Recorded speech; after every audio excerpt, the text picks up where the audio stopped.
Como sapo de panza. La has rebotado todo.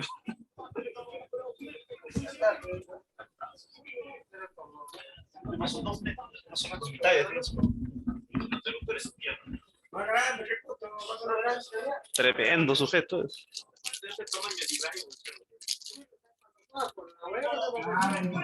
Es su talla de Lukaku. ¿Y este? Ese está acelerado, ¿ah? Mira, pared.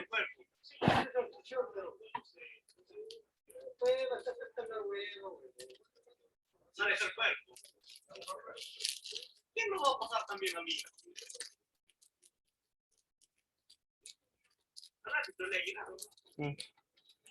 Pártelo. Bien. Pártelo ahí. No hay nada, no hay nada. Sí, ese mina con el hombro. Oye, ese es un roperazo, ¿es, no? La verdad, jugar contra un pata que es así te lleva de talla, te lleva así dos cabezas, es una desventaja. Tú das dos pasos, un paso ya te alcanzó. ¿Eh?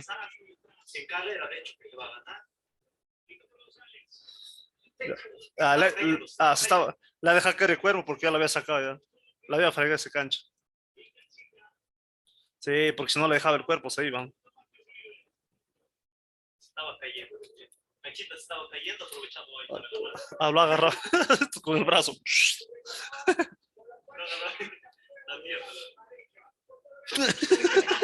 ¿Qué haces? ¿Qué está haciendo? Está jugando SmackDown, ¿no? Está cubriendo. Para que no salgan rápido.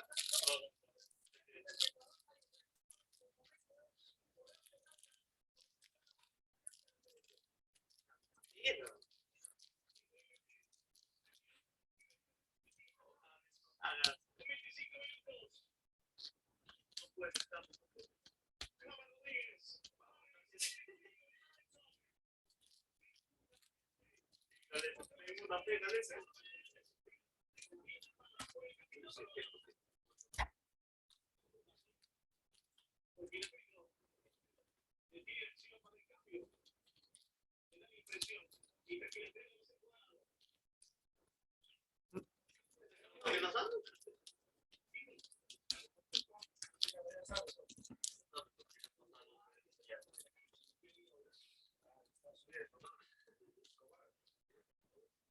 Él lo manda, pero no mete un balazo.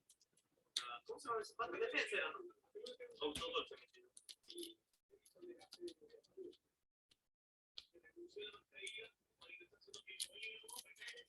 ¿Quién es? ¿Mina? A Mina lo van a tumbar seguro, si tanto.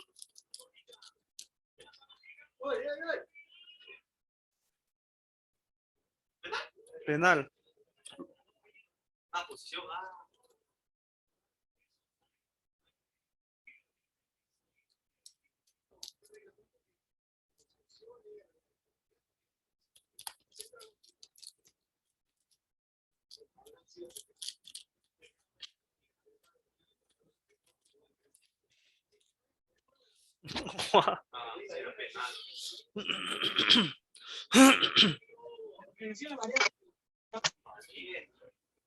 Sancuchito, perro. La bendición de Sancuchito.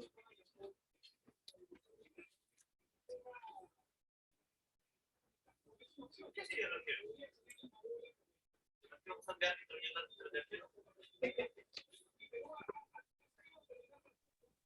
por eso hay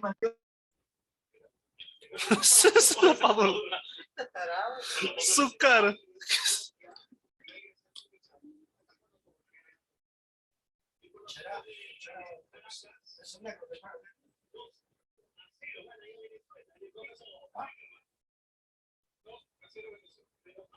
¿Que Venezuela está ganando a Bolivia? ¿En dónde, Juan? En Venezuela. Ah, en Venezuela. Bolivia, ganamos a Venezuela, ganamos a Chile y estamos en el mundial.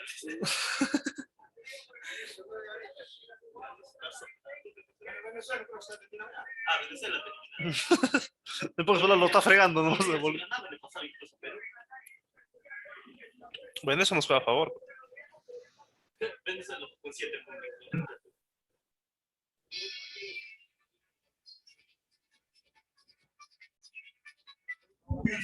¿Aló?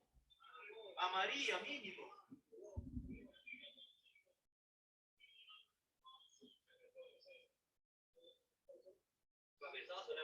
Un número de Lima marca.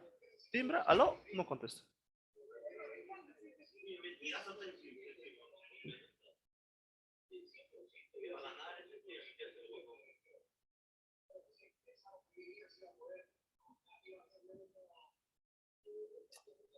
¿Y dónde está la regla de metal? Eso también quiero saber.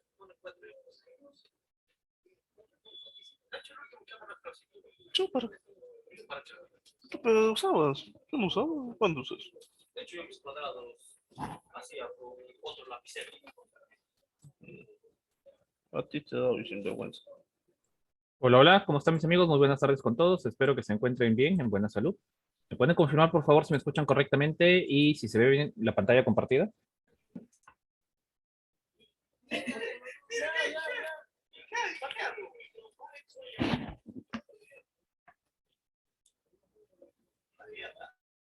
Excelente, muchas gracias. A ver, por favor, cuidado sus micrófonos. Bien, mis amigos, vamos iniciando. La sesión pasada estuvimos conversando sobre los planos preliminares, perdón, los elementos preliminares dentro de un expediente técnico, o mejor dicho, la información preliminar, ¿no? Que debo revisar durante un expediente técnico, ¿verdad? Bien. Respecto a ello, no sé si alguien tiene alguna consulta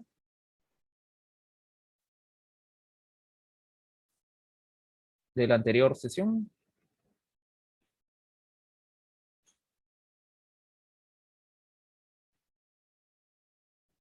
A ver.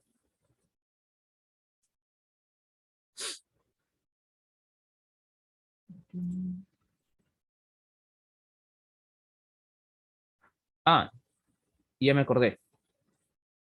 Ya me acordé. El martes no tuvimos sesión, no llevamos esta clase. Perdón. Discúlpenme. Ya, con razón ya me parecía raro ya que no hayan enviado sus prácticas. Bien, a ver, perdón. Vamos a realizar la sesión que teníamos que haber hecho el día martes. Perdón, disculpen. Sí, tuve un inconveniente con la computadora, bueno, etcétera, etcétera. Pero bueno, vamos a revisar el tema que tocaba para el día martes y luego continuamos. ¿Está bien?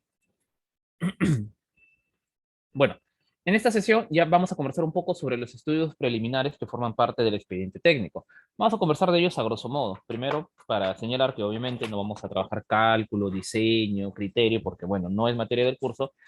Sin embargo, valga señalar que es requerimiento por ahí conocer algunas generalidades sobre los mismos, ¿no? Para saber en qué fases vamos a estar interviniendo, ¿verdad? Ahora, bueno, lógicamente, la primera parte de la que vamos a tener que conversar son los antecedentes del proyecto de inversión. Pero bueno, acá no voy a entrar en mucho detalle, porque finalmente, en mi experiencia, la estructura normativa de un proyecto de inversión para cambiando cada 2 o 3 años, así que viene a ser, en cuanto al formato, ¿no? Viene a ser algo muy voluble. Sin embargo, el criterio siempre es el mismo, establecer unas condiciones por las cuales nosotros vamos a elaborar el expediente técnico. Ahora, en todo caso, nosotros como proyectistas, ¿qué es lo que nos interesa? Ya, a esto quiero llegar. ¿Qué es lo que nos interesa del perfil de inversión o del proyecto de inversión pública? 3 conceptos que tenemos que tener siempre bien claros. Número 1, las metas físicas. Las metas físicas podríamos señalarlo como aquellos contenidos que nunca deben faltar tras la ejecución del proyecto. Pueden cambiar mil cosas, el monto, el plazo, el presupuesto, algunas características de calidad incluso, ¿no? De ser el caso, pueden haber ampliaciones, reducciones, pero las metas siempre tienen que estar ahí, porque se entiende que si no tengo las metas ejecutadas, entonces el proyecto se convierte en inviable. ¿Está bien? De hecho, tener claro este concepto de las metas físicas nos va a ayudar más adelante a entender también los adicionales, ¿no? Los adicionales de obra, por ejemplo, son montos excepcionales al contrato original que se materializan cuando se requiere hacer un trabajo que no estaba contemplado en el expediente técnico y que es vital para el cumplimiento de las metas, ¿no? Eso nos dice el concepto normativo, al menos, ¿no? Bueno, perdón, disculpen la interrupción. Bueno, ahora, Cuando nosotros veamos este tipo de cosas, las metas básicamente ya nos la van a estar consignando en el contrato, ¿no? Cuando generalmente hacemos esto. O, bueno, caso contrario, se supone que las conocemos desde el que nosotros nos presentamos a un concurso, ¿no? Por términos de referencia, ¿no? Vemos más o menos por dónde va la cosa, qué cosas nos están requiriendo y, bueno, en función de eso, diseñamos, ¿verdad? Bueno, eso muy a grosso modo sobre los proyectos de inversión, ¿no? Bueno, esta ficha, por ejemplo, es de la forma anterior, digamos, de lo que era el SNP, que personalmente me pareció un poquito más ordenado que el nuevo sistema. Sin embargo, también hay que señalar que era un poco lento en cuanto a procedimientos. Bueno, lo mostraba esta ficha, esta vista más que todo por este detalle, ¿no? Esto es algo bien interesante que tiene esto de la presentación de las alternativas, que en nuestro medio, vamos a decirlo que más es un saludo a la bandera que otra cosa. Pero lo importante de esto, ¿no? En todo caso, es saber exactamente qué y cómo vamos a ejecutar nuestros proyectos para acoplarse a estos requerimientos. Ese es el punto al que queremos llegar. ¿Estamos? Bien. Ahora sí, vamos ya de lleno a los elementos preliminares de nuestro expediente técnico. El primero de ellos, el que sí no debemos dejar nunca de lado, ni en obra privada, ni en obra pública, son los antecedentes registrales. Pregunta, ¿alguno de ustedes tiene alguna noción sobre qué es un antecedente registral o qué es la información registral de un proyecto o de un terreno?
Correcto, ¿no? Podría ser alguna de las alternativas, ¿no? Es básicamente si está registrado en SUNARP, si está inscrito en los registros públicos, ¿no? A eso queremos llegar. Ahora, en teoría, cuando nosotros vamos a iniciar el desarrollo de un expediente técnico, el terreno en teoría ya está saneado, teóricamente, ¿no? Porque se supone que para iniciar la etapa de inversión, que incluye la etapa de inversión, ¿no? Bueno, mejor dicho, la vez pasada estuvimos viendo sobre los proyectos de inversión, ¿verdad? Las vidas y las fases. Tenemos una fase de preinversión, de inversión, postinversión, ¿verdad?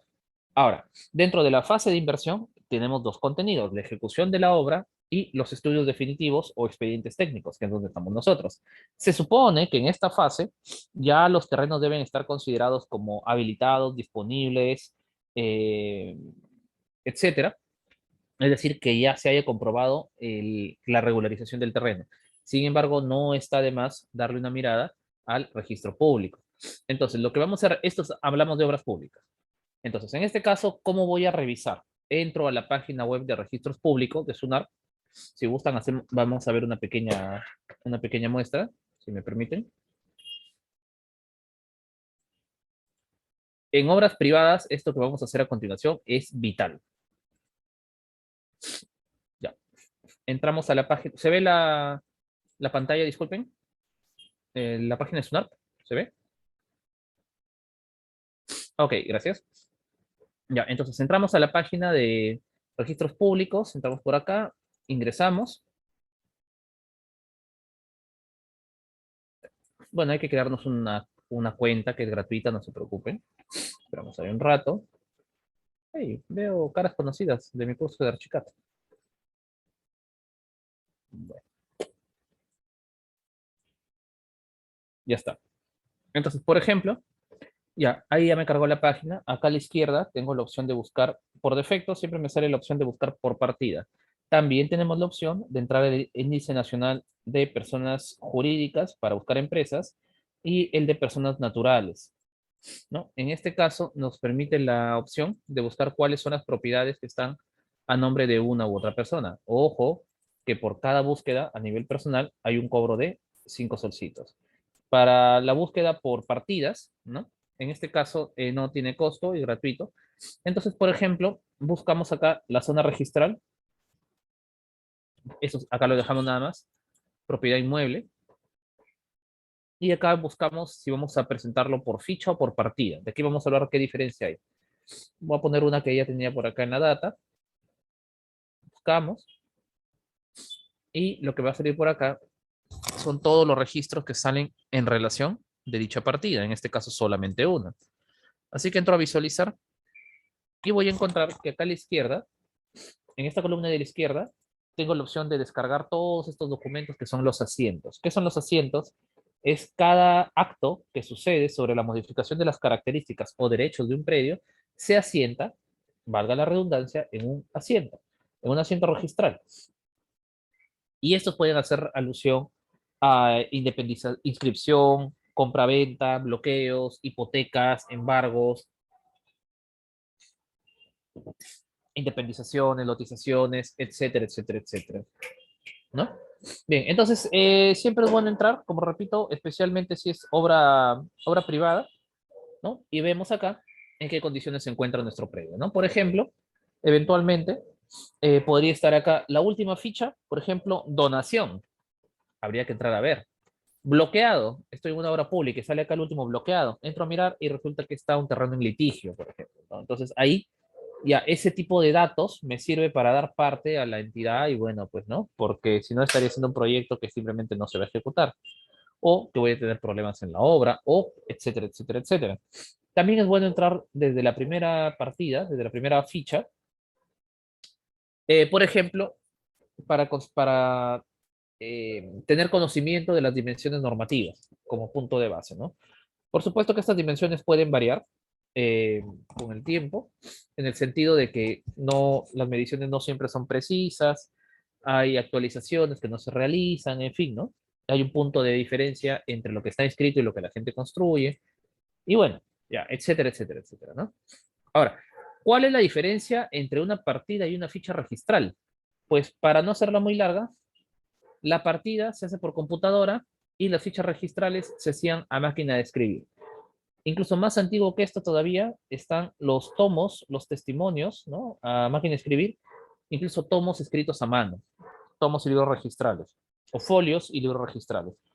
Ya, ¿y qué diferencia hay además del mecanismo de escritura? Absolutamente nada. Sirven para exactamente lo mismo. Como repito, la única diferencia es el método de escritura y por lo tanto la probabilidad de cometer errores, tanto en la escritura, en la redacción, en la transcripción, ¿no?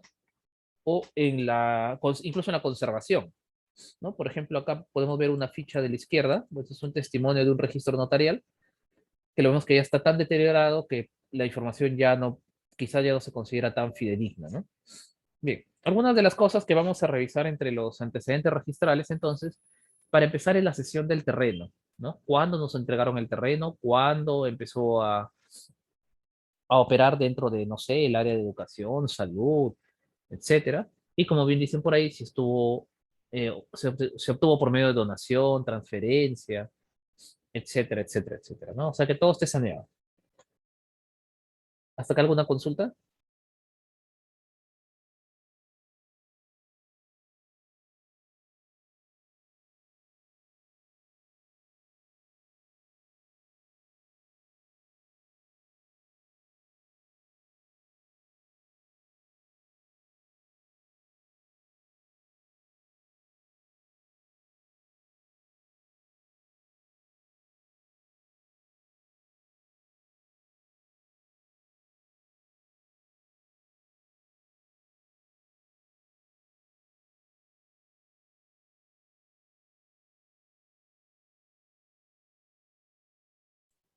Claro, no hay ningún problema. A ver, los asientos en general se le denomina a cualquier cosa que en registros públicos tiene que ser inscrita. Recuerden que la ficha mejor dicho, la partida electrónica, la partida registral, lo que hace es llevar una, entre comillas, una hoja de vida de un predio, de una propiedad.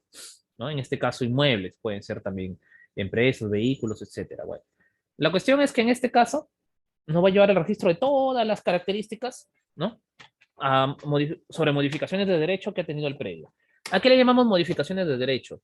Recuerden que la parte registral, todo lo que es registros públicos, se centra no en la entidad física de los inmuebles, sino dentro de su el concepto jurídico, dentro de la repartición de los derechos. Es decir, si bien es cierto, en registros públicos son importantes los linderos, son importantes las áreas, más importante aún es qué porcentaje de propiedad tiene tal o cual persona o hasta qué punto tiene derechos totales o parciales sobre estos terrenos. Por ejemplo, yo sin ser el dueño puedo construir en un terreno y con todas las de la ley.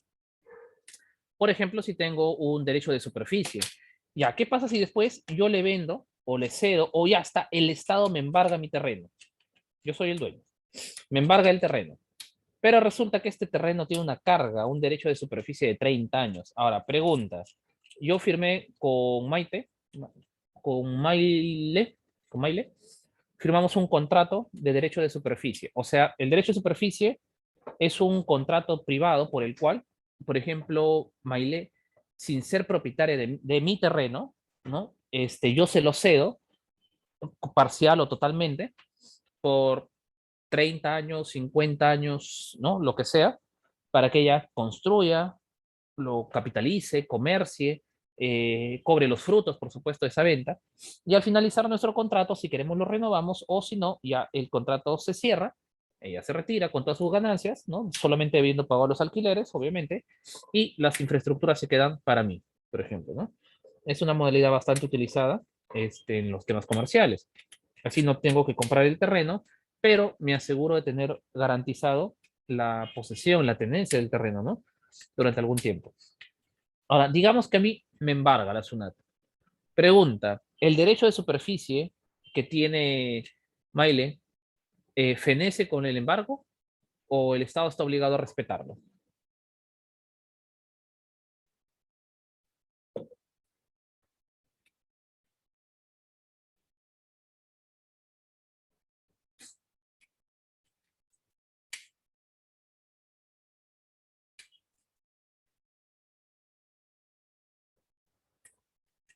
¿Qué dicen ustedes?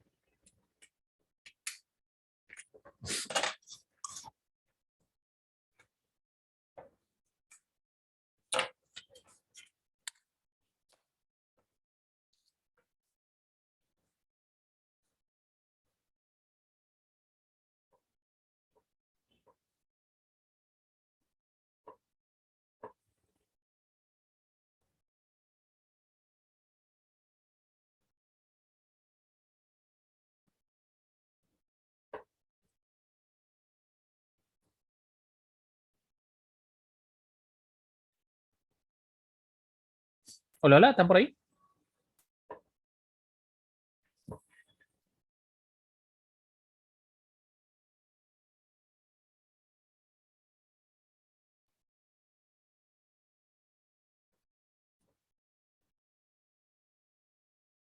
Hola, hola, ¿me escuchan?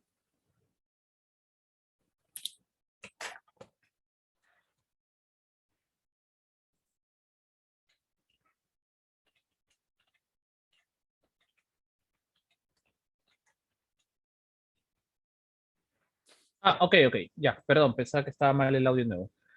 Bueno, les ponía un ejemplo hace un momento, ¿no? ¿Qué pasaría en este caso? Bueno, dependiendo de cómo ha sido el embargo, etcétera, etcétera, las condiciones contractuales, teóricamente debería respetarse ese contrato, porque cuando uno adquiere, hereda o asume la titularidad sobre una propiedad, lo asume con todas sus cargas, deudas y frutos. En este caso, el Estado estaría obligado a respetar ese contrato, ¿no? Con Maile, o en todo caso renegociarlo. Ya, ¿y esto qué tiene que ver con los expedientes técnicos de obras públicas? Que muchas veces, ¿no? Muchas veces se dan casos en donde se lanzan a hacer ejecución de proyectos, ejecución de obras públicas en terrenos que están con cargas, ¿no? Y ahí hay que resolver algunas situaciones, ¿no? Bueno, que si bien es cierto, no es nuestra responsabilidad, ojo, pero igual hay que darle siempre una revisada.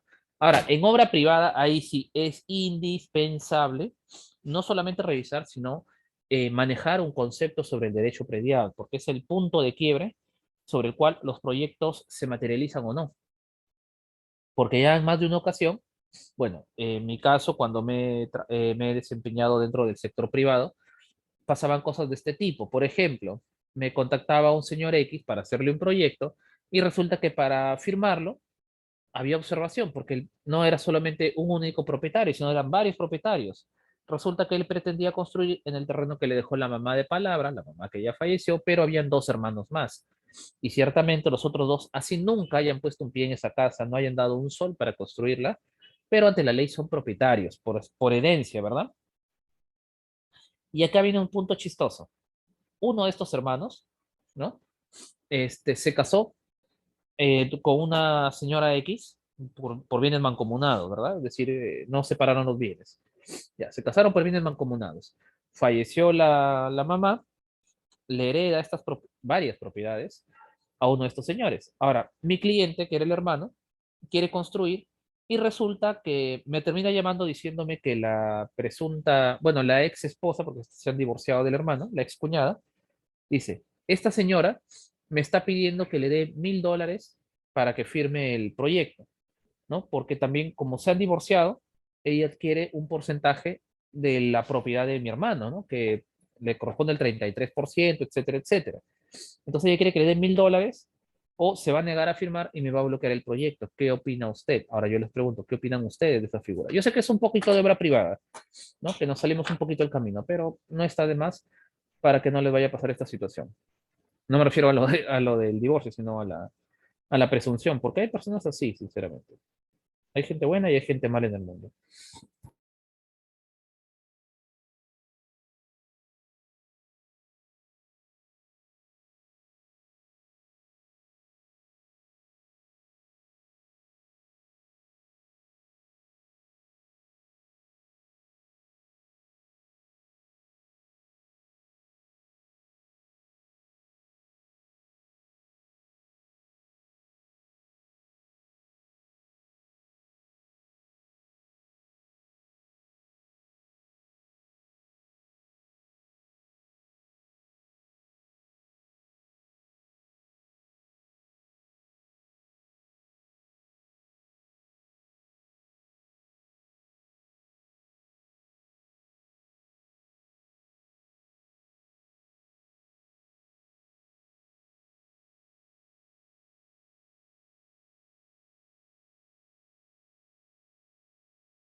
A ver,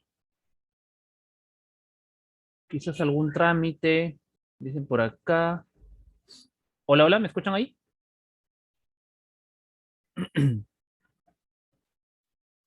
Hola, hola. Ah, ya, ok. Ya, a ver. La historia es la siguiente. Veamos. Primera noción. ¿Ya? La figura estaba que esta señora, esta persona, se había casado con bienes mancomunados, ¿verdad? ¿Qué hay partido? ¿Qué tanto alboroto hay? Bueno, esta persona se había casado por bienes mancomunados, ¿verdad? O lo que se le denomina, ok, con razón, o lo que se le denomina sociedad de gananciales, es decir, se forma una sociedad. Ahora, como ya deben saber seguro, por cultura general, por novelas, por conocidos, qué sé yo, cuando la pareja en sociedad de gananciales se divorcia, se reparten de forma equitativa todos los bienes producidos durante su sociedad. Eso incluye la acumulación de los capitales que tenían previamente al matrimonio. ¿Estamos hasta ahí? Ahora bien, la ley me dice que hay dos excepciones a esta regla, ¿no? Las herencias y las donaciones. Por lo tanto, esta señora tiene o no tiene derecho a reclamar algo sobre las firmas o la pretensión de firmar algo.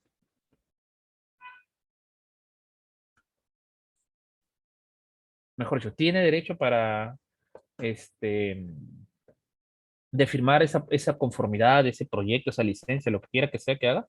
Por último, ¿tiene algún tipo de derecho sobre el terreno? Entonces, definitivamente no, ¿verdad? No, claro, no tiene. No tiene. O sea, si ya es expareja, por más que haya sido por sociedad de bienes mancomunados, ojo, recordemos que en este caso, esa propiedad, por el hecho de ser una herencia, ¿no?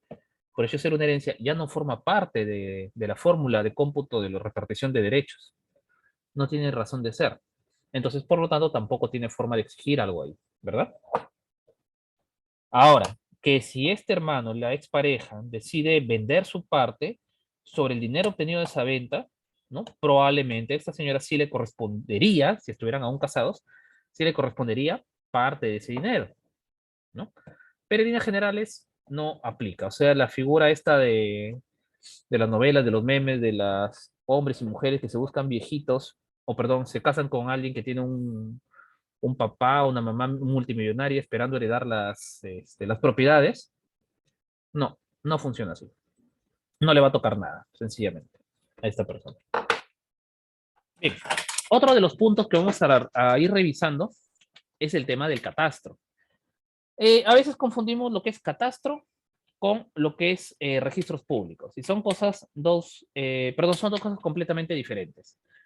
El registro público, ya lo dijimos, es el archivo que guarda sobre todo lo que es materia jurídica en el Perú al respecto de los bienes inmuebles, es decir, los linderos, dónde empieza la propiedad, dónde termina la propiedad, cuándo acaba, quién lo tiene, quién no lo tiene, si está alquilado, si tiene gravámenes, si está hipotecado, etcétera, etcétera. Y lo más importante es establecer quién tiene el dominio del inmueble, punto, ¿no? Punto nada más. Ahora bien, el punto número dos es que en catastro, por otro lado, es una oficina que forma parte de la municipalidad. Registros Públicos es una entidad autónoma de nivel nacional, pero dependiente del Ministerio de Vivienda.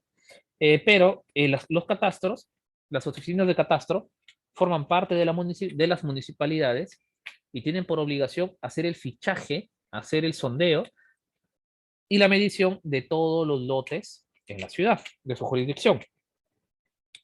Suena a lo mismo, arquitectos. Sí, la diferencia es que, por un lado, en registros públicos me va a guardar la consignación del lote teórico y catastro me va a medir la realidad física.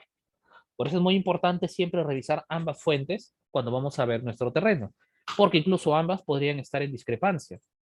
A ver, les hago un ejemplo. Esta es una manzana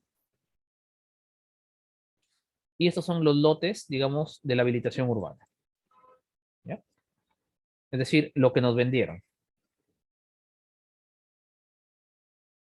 Y vamos a hacer la clásica, ¿no? Digamos que los lotes tienen 6 metros, ¿ya? De ancho, son chiquitos. Ya, los lotes tienen 6 metros de ancho, ¿estamos? Y de repente este señor vino y construyó y ¡fua! Se ocupó los 6 metros de ancho, ¿no? Dijo, bueno, mi terreno, a mí me han dicho 6 metros y acá me han hecho un proyecto para 6 metros. Cuando va a construir el siguiente, el inspector, el constructor y todo lo demás les dice que tiene que dejar una junta con el vecino de 5 centímetros. Claro, él de inmediato dice, pero ¿por qué voy a perder mi terreno? Mira, él no ha dejado nada. Sí, pues lamentablemente tienes que dejar tu junta. Y tienes que dejar junta para este lado y respetar junta para el otro lado. O sea, tienes que perder 7 centímetros y medio, ¿no? Porque la junta promedio son, perdón, por lo menos son, bueno, en teoría por lo menos es 35 milímetros, pero todos sabemos que le ponemos por lo menos 2 pulgadas. Así que tendría que dejar 5 acá y 2 y medio acá. El señor dice, no, ¿por qué yo voy a ser el que va a perder? Así que construye sus 7 metros de esta manera. Lógicamente, el siguiente va a ser lo propio y así lo hará el otro. Estoy exagerando, por supuesto, las dimensiones. Y digamos que del otro lado se ha dado la misma situación.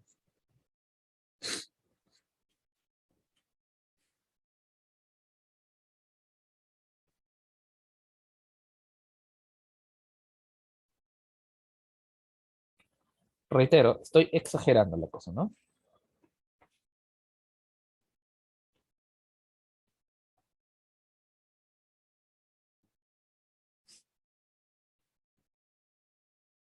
Ahí tocaba, ¿no? Estaban mal dibujados los otros. Estaban al revés. Ya bueno, entonces cuando llega este señor, encuentra que su lote es esto, que tiene como 1 metro menos. Y obviamente la culpabilidad en todo caso es una sucesión de todas las situaciones, ¿no? Ahora, ¿qué va a proceder acá? Este señor tiene que iniciar un proceso de judicial. Claro, uno pensaría que iría contra el primero, ¿no? Que es el que empezó todo el problema, pero en realidad ese proceso va uno y dos por usurpación de su área de lote. Y ya hay toda una serie de procedimientos en el Código Civil para establecer si fue de buena fe, de mala fe, en fin, no nos interesa eso ahorita. Pero vamos a suponer que así con el lote sesgado, con 1 metro menos, digamos, de ancho, igual construye. Ahora, pregunta, este lote, vamos a llamarlo el lote C1, según catastro, ¿cuál es nuestro lote? ¿El de color verde o el de color negro? Y según registros públicos, ¿cuál es nuestro lote? ¿El de color verde o el color negro?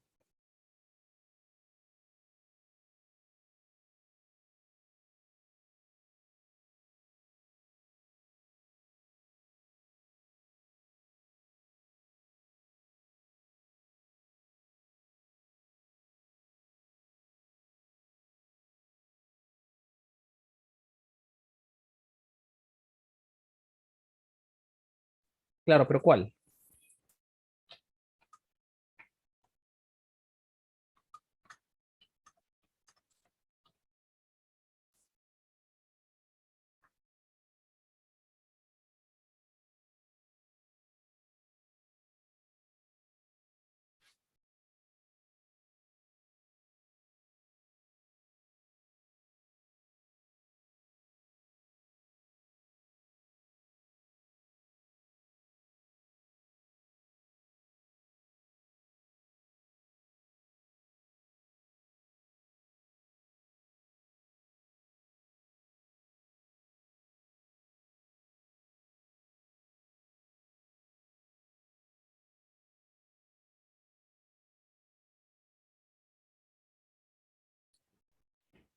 ¿Listo? A ver, sí, no se preocupen, a ver. Ya, entonces nosotros teníamos un tema, estábamos explicando que por un error X, este lote de acá de color verde terminó con una menos área que le correspondía. Vamos a suponer que en la vida real tenía 6 metros de ancho. Ahora, pregunta, según registros públicos, la dimensión del lote será este de color negro, o sea, de 6 metros, o el de color verde de 5,20. ¿Cuál será según registros públicos?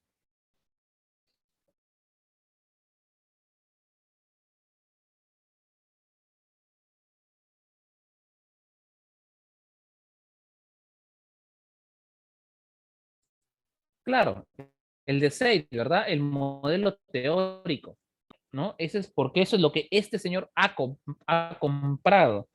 Cuando yo compro un terreno, lo que estoy haciendo es adquirir un dominio sobre una propiedad, ¿verdad? Estoy adquiriendo el dominio o el derecho de dominio, ¿no? Estoy haciéndome con los derechos sobre esa propiedad. Sobre una propiedad equivalente a 6 metros por X, 15 metros, no sé. Pero catastro lo que me va a consignar es lo que ve, lo que se puede medir en la vida real, tomando como referencia los linderos existentes. En este caso, la de color verde, ¿no? Entonces, ¿cuál debe acomodarse? ¿Catastros o registros? Definitivamente registros. Ojo, acá hay una frase, ¿no? Acuñada hace muchos años. Dice, el archivo de registros públicos es dinámico, porque siempre va a cambiar en función de las solicitudes que realizan los propietarios y sus verificadores, o sea, nosotros los arquitectos e ingenieros. Pero Catastro tiene un registro estático, cuya actualización depende única y exclusivamente del trabajo del personal municipal.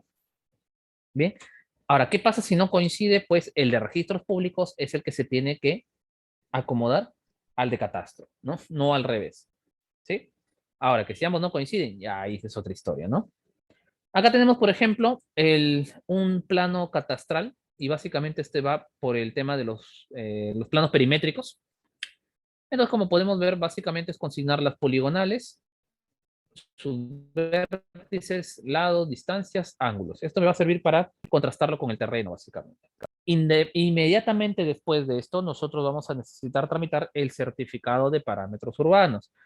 Pregunta, en una obra pública, será necesario, uno, tramitar el certificado de parámetros urbanos y dos, sacar licencia de obra.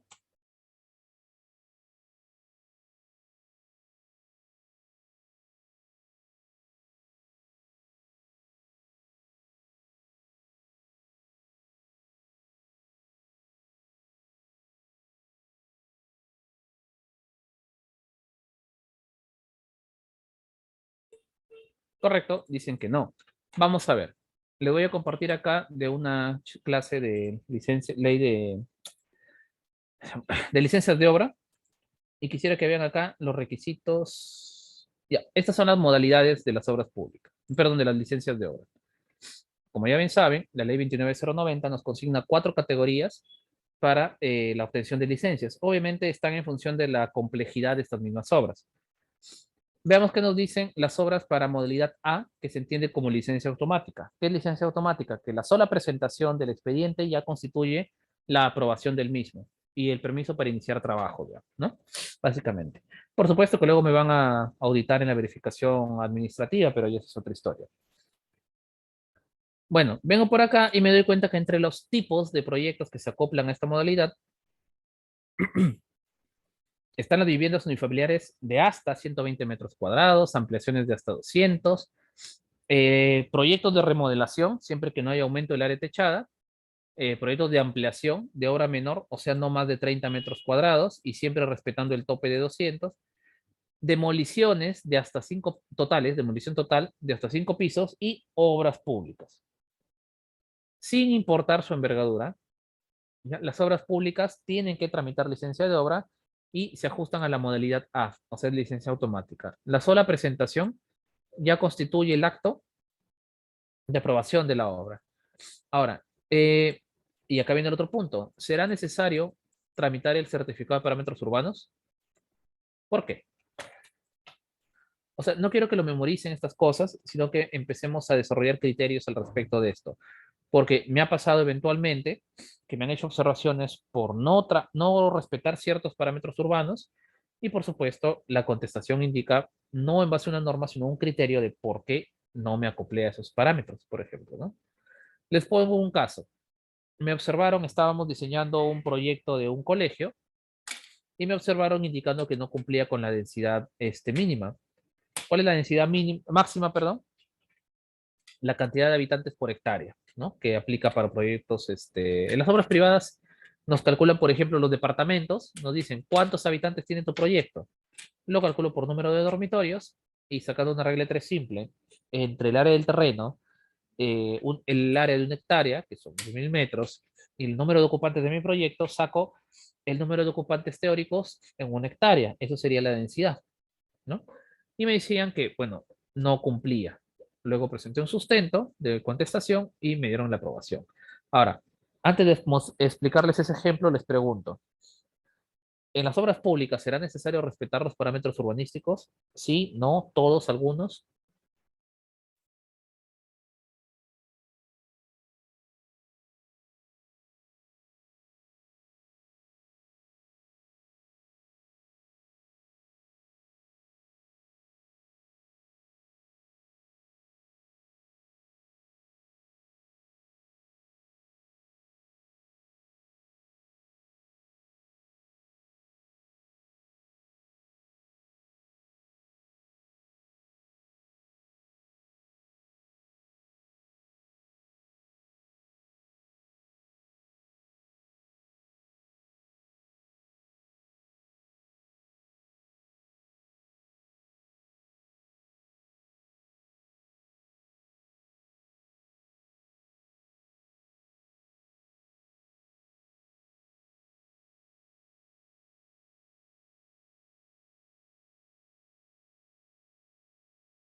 Claro, pero el tema es por qué, ¿no? Bueno, de hecho que sí. Primero, porque para empezar, certificado de parámetros urbanos, ¿dónde nos van a entregar? ¿En el casco urbano o para los terrenos rurales, las áreas rurales o en las áreas urbanas? ¿Dónde va a haber? En las áreas urbanas, pues, ¿no? Para empezar, obviamente. ¿Por qué? Porque la única forma posible de que nos dieran un certificado de parámetros urbanos es que el terreno esté urbanizado, o sea, que haya tenido una habilitación urbana. Terreno rural no nos van a dar. Entonces, todas las obras públicas que se ejecutan en obras rurales, sencillamente no nos preocupamos porque no va a haber certificado. Carreteras, veredas, pavimento, incluso algunos tipos de escuelas, postas de salud, depósitos, salones comunales en el interior, etcétera, no vamos a tener problemas. Pero si el proyecto está dentro del ámbito urbano, aquí es otra cosa, porque por muy obra pública que sea, este proyecto se tiene que acoger a la normativa municipal, se tiene que acoger a los planes de desarrollo urbano, se tiene que acoger a los planes directores, a los planes de manejo territorial, ¿por qué no? Al catastro, a la expansión urbana, respetar las vías. Y por ejemplo, hay algunos parámetros como el retiro mínimo obligatorio que es indispensable cumplirlo porque eventualmente mi proyecto, el proyecto con el que estoy trabajando, podría estar, por ejemplo, ubicado en el medio de, o perdón, en una vía que está proyectada a futuro, una expansión futura. ¿Cómo es esto? En algunos proyectos, en algunos lotes, perdón, se suele dejar un retiro, ¿verdad? Desde el límite de propiedad. Este es el límite de propiedad, digamos. Y la pista y la vereda, ¿no? Ya, se suele dejar un retiro. Entonces, en algunos casos, en las avenidas, se suele considerar que estos retiros, cuando son más amplios, pueden utilizarse a futuro como un área de espacio necesario. Entonces, sería el colmo que todos los proyectos estén obligados a dejar el retiro y venga la obra pública y no lo respete. Entonces, la pretensión de hacer una expansión vial a futuro simplemente no funcionaría, ¿verdad? Se perdió la intención. Sin embargo, hay otros parámetros que son única y exclusivamente para uso de proyectos residenciales. El más importante de ellos es la densidad habitacional. La densidad urbana, la densidad habitacional, densidad máxima, lo que nos mide es la cantidad de habitantes por hectárea y nos dice qué tantos habitantes pueden tener en la zona. ¿Y eso cómo se traduce? Bueno, según el número de ocupantes que tengo en mi proyecto, ¿no? En mi edificio residencial, ya lo explicamos, ¿no? Por regla 3 simple, lo proyecto y saco cuántos habitantes tendría en toda la hectárea si es que todos construyeran el proyecto igual que yo. Y tiene que mantener un margen, ¿verdad? Porque si este margen se supera, o sea, se entiende que se van a construir edificios por encima de la capacidad del área, la capacidad normativa de la zona donde estoy trabajando, Entonces se puede interpretar como que uno, todos los proyectos de la zona van a crecer mucho más allá de lo que deberían crecer y que voy a tener problemas de tráfico, sobresaturación del servicio de agua, electricidad, alcantarillado, comunicaciones, más producción de basura, congestión, etcétera, etcétera, etcétera, etcétera, etcétera, ¿no?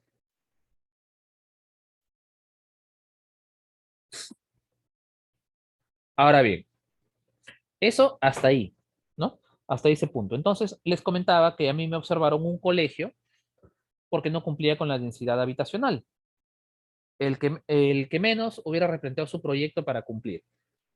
Pero lo que pasa es que la contestación de observación vino que no tenía sentido poner una crítica sobre o una observación sobre la densidad urbana cuando ésta es inherente a los proyectos residenciales. No tiene sentido calcularlo en un colegio, por ejemplo, donde los alumnos no se quedan a dormir, ahí no comen, ahí no se visten, ahí no hacen sus actividades, sus tareas, ahí no lavan su ropa, no juegan con el perrito, etcétera. Entonces, son condiciones diferentes. Una cosa es que estén ahí como ocupantes y otra cosa es que sean residentes.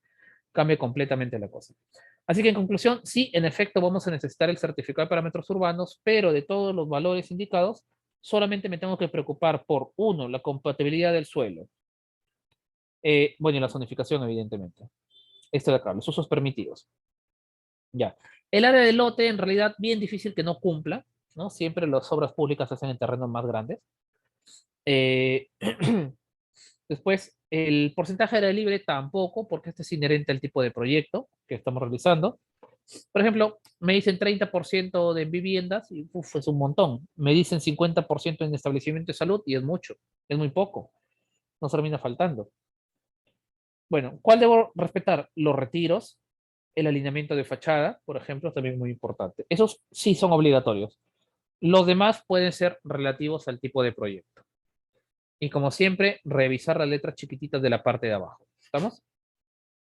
Ahora, eventualmente, también recuerden que podemos sustentar un quebrantamiento de algún parámetro o norma en función de la denominada consolidación de la zona. Por ejemplo, me dicen que mi parámetro urbano es máximo hasta 4 pisos, pero resulta que alrededor de la zona ya casi todos tienen 6 pisos. Entonces, ¿qué significaría? Que ya por la forma en que está construyendo de manera informal la gente, ya los servicios están ya recontrasaturados, ya colapsaron. Bueno, y la municipalidad tiene que ver de qué manera solucionarlo. Entonces, pregunta, yo que soy el único formal, sería entre comillas justo que sea el único que respete una norma que me bloquea las ganas de crecer? No, ¿verdad? Entonces ya podríamos sustentar y tomar como referencia la consolidación de la zona, ¿no? Generalmente esto se hace para el tema de los retiros, las alturas, ¿no? Y bueno, y el manejo de fachadas en algunos casos que los piden, ¿no? Como el alineamiento.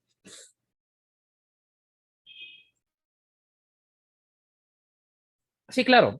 A ver, si lo tuviéramos que resumir, este concepto de consolidación de zona podría decir como, a ver, tendría dicho de forma muy infantil, ¿ya? Para que se entienda, para todos. Sería como que vaya con la municipalidad y le diga, mira municipalidad, tú me estás pidiendo que no haga tal cosa, pero mira, todos lo están haciendo. Entonces, ¿por qué voy a ser el único que no lo hace? En resumen, eso significa. ¿Está acá alguna duda?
Correcto. Preguntan por acá.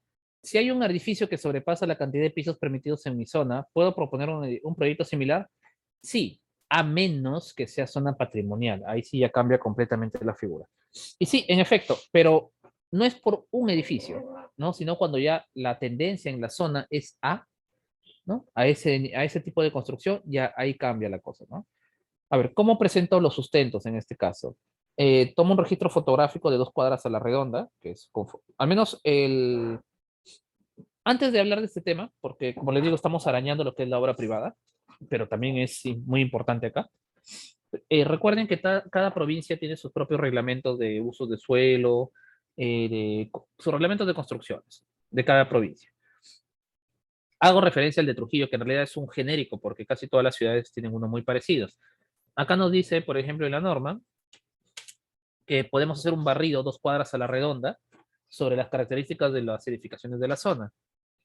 Y podemos tomar como referencia una altura superior perdón, como altura referencial al edificio más alto en 2 cuadras a la redonda, por ejemplo, ¿no? ¿Por qué? Porque quieran o no, tarde o temprano ese edificio se va a inscribir, se va a regularizar, pagando multa, lo que sea, pero ya sienta un precedente para futuros, ¿no? Es como el derecho ganado, por decirlo así. Entonces, ¿qué es lo que hago? Tomo mi registro fotográfico de la zona, veo qué porcentaje de los edificios construidos han sobrepasado el límite, cuáles no, y presento mis tablas, y eso me sirve de sustento. Porque si en 2 cuadras a la redonda todos están respetando y solamente hay uno que no, así jamás me lo van a permitir por las buenas. Pero si es al revés, ya se da por sentado que sí.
Perfecto, entonces continuamos. Ya, ahora sí. La siguiente condición que vamos a revisar dentro de los estudios preliminares, obviamente, es el levantamiento topográfico. Y aquí sí ya nos vamos al trabajo de campo. No les voy a decir ahorita cómo hacer o cómo se debe hacer, perdón, qué contiene, cómo se lee, etcétera, porque no es motivo del curso. Pero sí me atrevo a dejar algunas recomendaciones para cuando ejecuten sus proyectos de topografía. Primera recomendación y quizás la más importante de todas, quizás va a sonar tonta, repetitiva, reiterativa, pero les confieso que a veces con el tiempo, cuando ya empezamos a repetir las cosas, nos hacemos de un personal de confianza, justamente pasa eso, nos confiamos y dejamos de ir al sitio durante el levantamiento topográfico. Nos alcanza las poligonales, las curvas de nivel y ya con eso nos ponemos a trabajar. Es una mala práctica, ¿no? A veces la flojera, no sé, la costumbre, qué sé yo, nos gana, ¿no? Pero sí, esa es la primera. Vayan al sitio de la obra, vayan con su ingeniero civil, porque tiene que ver in situ, en vivo, la composición del suelo, los estratos, que nos ayude que él elija, o que nos ayude a elegir las ubicaciones de las calicatas, porque lo podemos calcular, la cantidad que necesitamos, tenemos una norma que lo indica, pero necesitamos pues el conocimiento práctico y científico del tema para ver cuáles son las mejores ubicaciones posibles al respecto, para que vea las fuentes de agua, las canteras, los accesos, las rutas, en fin, ¿no? Las pendientes del suelo. Y necesito ir con mi arquitecto también, para que conozca las características del suelo, que tome la data, el contexto alrededor, también que revise el suelo desde el punto de vista altimétrico para ver dónde va a estar el mejor posicionamiento de las áreas de diseño, que vea la condición de la calle, ¿no? De los lotes colindantes, etcétera, ¿no? Los perfiles. Y recuerden que el trabajo de arquitectura no es solamente estético, sino tiene que ver con el aspecto seguridad, con el aspecto del riesgo. Entonces, no conocer el terreno es una de las primeras formas de arruinar el trabajo de todo el equipo, ¿no? Punto número uno. Ahora, punto número dos, una pequeña sugerencia. Y esto, bueno, a la mala, digamos, lo aprendí. Entonces, generalmente los topógrafos toman las curvas de nivel del interior del lote para adentro, ¿verdad? Bueno, pero es la lógica, pues, ¿no? Porque ahí está, ese es nuestro lote.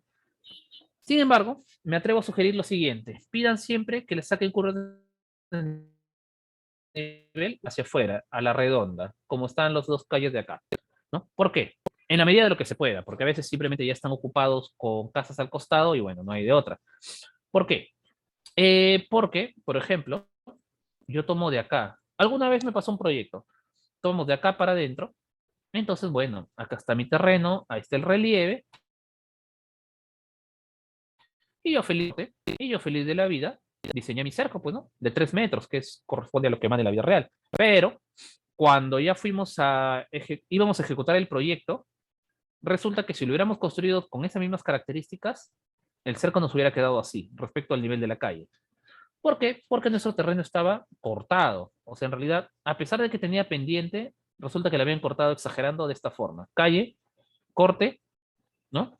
Y de ahí viene la otra calle. Estoy exagerándolo, ¿no? Pero para que se entienda la figura. Entonces, desde ahí aprendí, no, me das curvas de nivel alrededor, porque con las curvas de nivel externos ya me aseguro cuál va a ser la condición de mi cerco, mi evacuación pluvial, mis cajas de desagüe, entre otras cosas. Y lo más importante para ver si estoy construyendo en relleno, en corte, en vacío, en fin, ¿no? Etcétera, etcétera, etcétera. Y por supuesto, siempre acompañado de su cuadro de poligonal, es decir, donde están consignados todos los datos del proyecto, nuestras calicatas, que no son otra cosa que las exploraciones en el suelo, y los bancos de nivel, es decir, estos puntitos para las exploraciones, ¿verdad?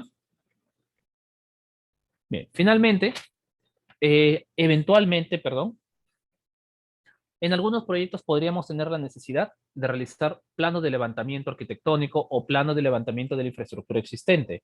Esto se da cuando obviamente antes ha habido una edificación que nosotros vamos a remodelar o vamos a demoler o vamos a ampliar o refaccionar según el caso. Lo que siempre está en tela de debate es qué tan detallado debe ser este plano. Entonces hay dos vertientes. La opción número uno, ¿verdad? Es hacer el plano con muy poco nivel de detalle cuando, por ejemplo, lo voy a demoler por completo, ¿no? Si lo voy a demoler, no tiene sentido dibujarlo con tanto énfasis, ni detallarlo tanto, entonces es pérdida de tiempo, ¿no? Lo hago así de frente nada más. Pero si por el contrario, ese plano, ese proyecto va a estar supeditado a remodelaciones, ampliaciones u otro, ahí sí nos vale la pena, ¿no? Hacerlo de forma muy detallada para sacar adecuadamente los metrados, las consignaciones, etcétera. También es muy importante si es que este plano va a ser para un proyecto de reforzamiento estructural, por ejemplo. En este caso, el de la imagen que estamos revisando, ¿han notado estos códigos en los muros? Estas hacen referencia a un panel fotográfico que está junto a cada plano y lo que nos da es esto de acá, ¿no? O sea, básicamente es un registro de grietas, de daños, para justificar o sustentar la necesidad del reforzamiento o la demolición de la edificación. Por supuesto, ya al respecto del sentido, tamaño y orientación de las grietas y fisuras, ya el especialista de estructuras se encargó, ¿no?, de determinar qué tan graves eran y qué tanto contribuía a la pretensión de la demolición, ¿no? Y bueno, luego tenemos nuestro famoso estudio de mecánica de suelos, ¿no? Que lo sacamos en paralelo a la topografía, se supone, o por lo menos se supone que, donde nos dan las condiciones para la cimentación. Y en este estudio de mecánica hay dos cosas muy importantes. Número uno, ¿no? Esto de acá,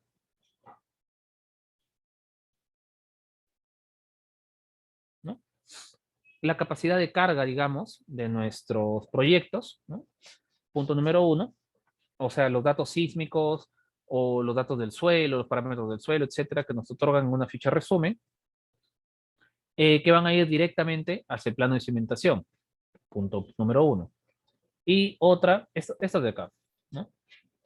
Y no se olviden, por otro lado, para que no les observen su proyecto, siempre su panel fotográfico al costado de la excavación con su panel indicando la fecha, un código para marcar la zapata que estamos sacando, la muestra, etcétera, etcétera, etcétera, ¿no? Con el nombre del proyecto, por supuesto. Y bueno, muy a grosso modo, estos serían los estudios preliminares que tenemos de los proyectos. Bien, hasta acá, no sé si tenemos alguna consulta.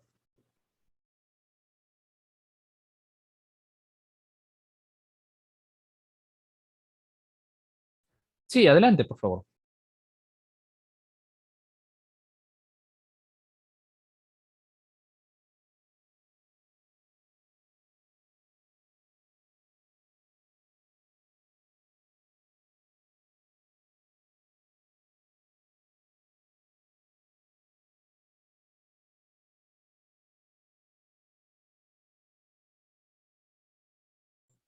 Ahí sí me agarraste.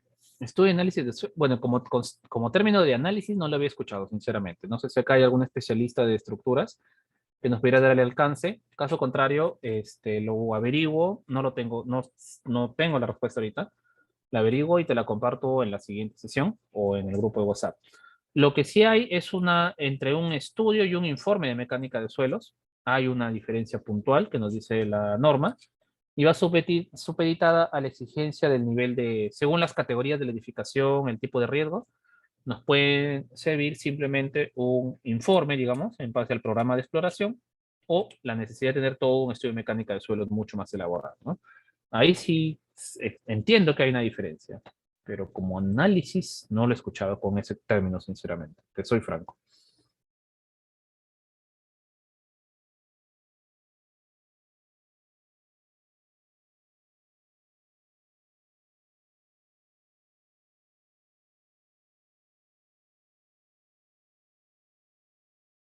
Más o menos revisando a grosso modo, parece que esto de análisis de suelos está más vinculado a la parte agrícola, ¿no? ¿Pareciera?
¿Alguien más? ¿Alguna consulta por ahí?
Hola, hola. Sí, si todavía más consultas al respecto del tema. Bueno, no sé, me pareció raro, sino que normalmente dura un poquito más por las consultas. Esta vez casi no, no ha habido mucho. Bueno, debe ser por el partido, seguramente. En todo caso, si gustan, hacemos dos cosas. Una de dos. Vamos adelantando la sesión del día próximo martes, que es de arquitectura. Claro que tendremos que cortar en un poco más de media hora, ¿no? Porque es toda una sesión completa, o lo dejamos aquí y acumulamos en una siguiente sesión, independientemente de que estamos con una sesión para devolver, ¿no? No sé qué prefieren. Vamos avanzando o lo suspendemos aquí para no cortar la sesión siguiente. En la otra, por cierto, tenemos una pequeña práctica. Para la de acá normalmente no estaba programada.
Sí, correcto, lo que decía la mayoría. Eh, Por mí es cualquiera de los dos. Acumulamos o continuamos y cortamos hasta donde nos alcance. Cualquiera de los dos.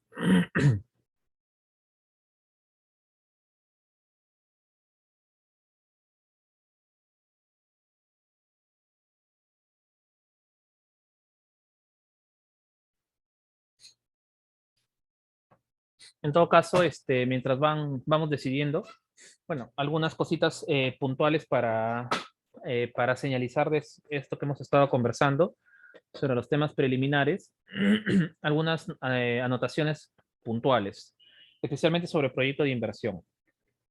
El proyecto de inversión, o el perfil de inversión o la factibilidad que se realiza, esto por si acaso es una etapa aparte que se supone ya está aprobada para el momento que nos han dado el expediente técnico.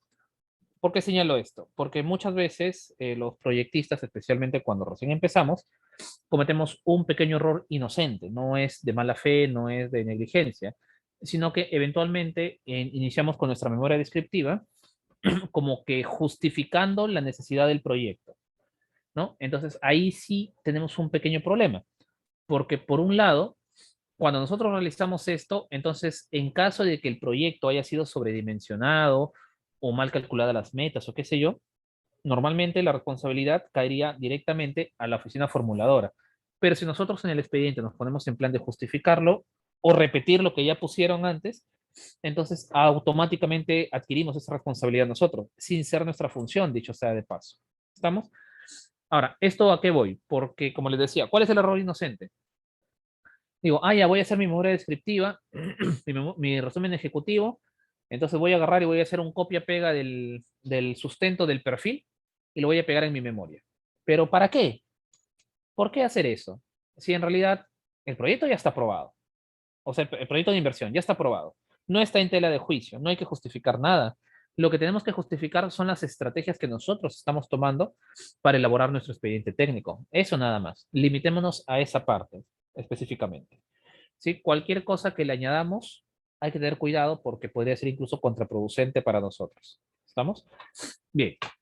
Ahora, con el tema registral, también hay que ser muy cuidadosos en esta parte, sobre todo en la zona urbana, porque, bueno, el suelo es mucho más caro, ¿no? Y recuerden que en la actualidad, con la última modificación de la ley de contrataciones con el Estado, los proyectistas ya tenemos responsabilidad, ¿no? Civil sobre cualquier perjuicio producido por una mala elaboración del expediente técnico, tanto por los sobrecostos que se puedan generar en obra o posteriores. Y eso incluye, por ejemplo, que se construya accidentalmente en terreno vecino porque se concibió mal el terreno, por ejemplo, ¿no? Porque se conceptuó mal o se tomaron malas medidas o no se hizo la data adecuada del sistema de registros públicos, ¿no? Etcétera, etcétera.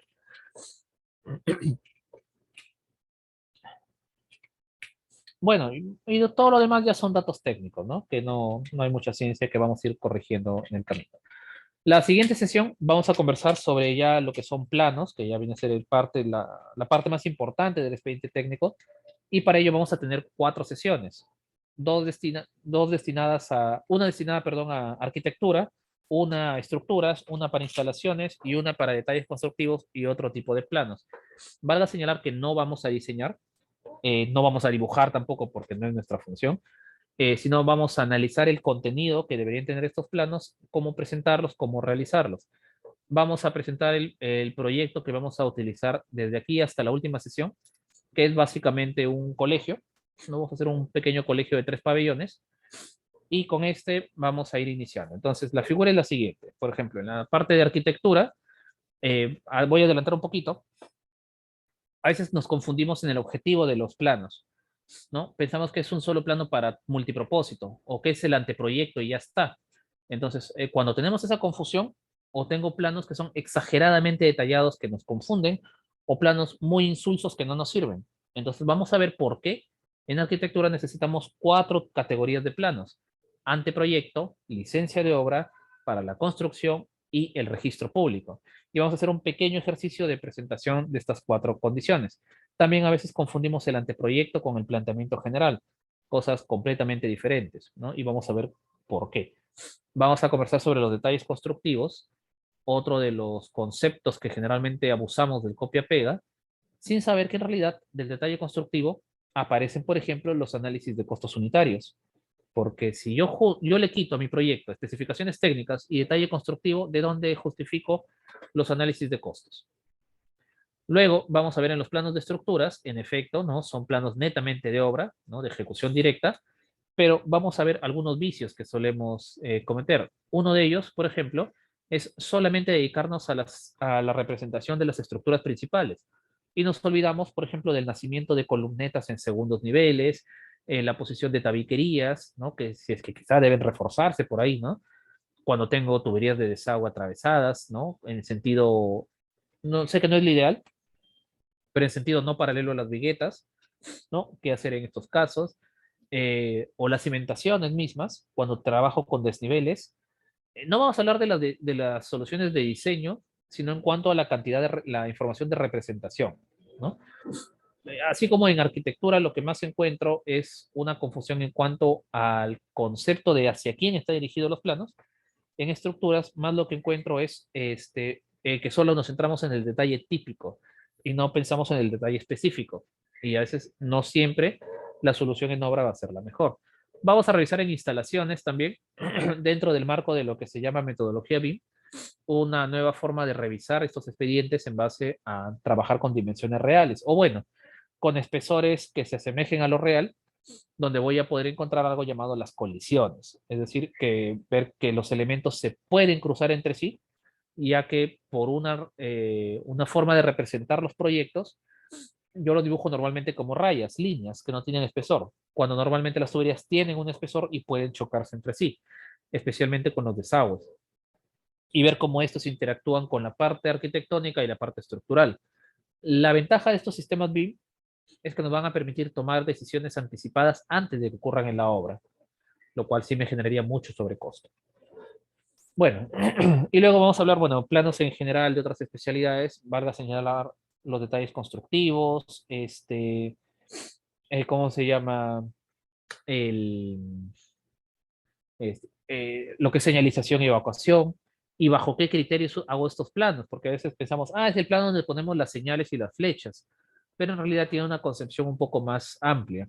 Hay planos de equipamiento inmobiliarios, ¿no? Que dicho sea de paso, es un concepto aparte del expediente técnico. A veces lo metemos en arquitectura, pero es un contenido completamente diferente, por la sencilla razón que equipamiento inmobiliario es adquisición de bienes y plano de arquitectura es ejecución de obra, ¿no? Son conceptos diferentes que no pueden estar en la misma categoría. Y bueno, y terminado con eso, pasamos al tema ya de memoria descriptivas, presupuestos y demás, ¿no?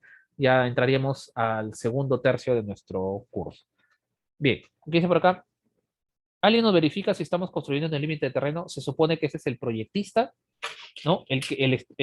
Perdón, el consultor que tiene que haber hecho las veces de verificador, en este caso. Tiene que revisar.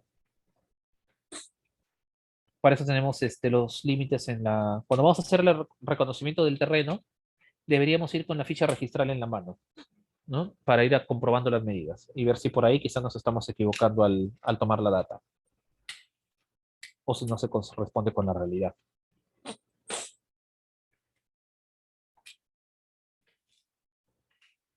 Bien, mis amigos. Bueno, esta ha sido solamente una sesión casi como de netamente teórica para ver algunos conceptos básicos nada más, conversar alguna terminología. Y ya la próxima sesión empezamos con la parte práctica de nuestro curso taller, ¿sí? Ya sin más interrupciones. Y como lo comentábamos, vamos a iniciar con la parte de arquitectura. ¿Estamos hasta ahí? Entonces, sin más que decir, esperando que les haya gustado la sesión, nos vemos el día martes, ¿sí? A las 5:30 de la tarde. ¿Estamos? Muchas gracias. Cualquier consulta, comentario o sugerencia, por favor, por el grupo de WhatsApp, ¿sí? Les decía, nuestro proyecto para desarrollo, vamos a trabajar un colegio, que me parece que es la obra pública más conocida, ¿no? Más típica. Así que, si tuvieran una sugerencia sobre algún tema que les haya inquietado sobre este tipo de expedientes, por favor, igual me van escribiendo por el grupo de WhatsApp para ver cómo lo tomamos en cuenta, ¿sí? Muchas gracias. Hasta luego.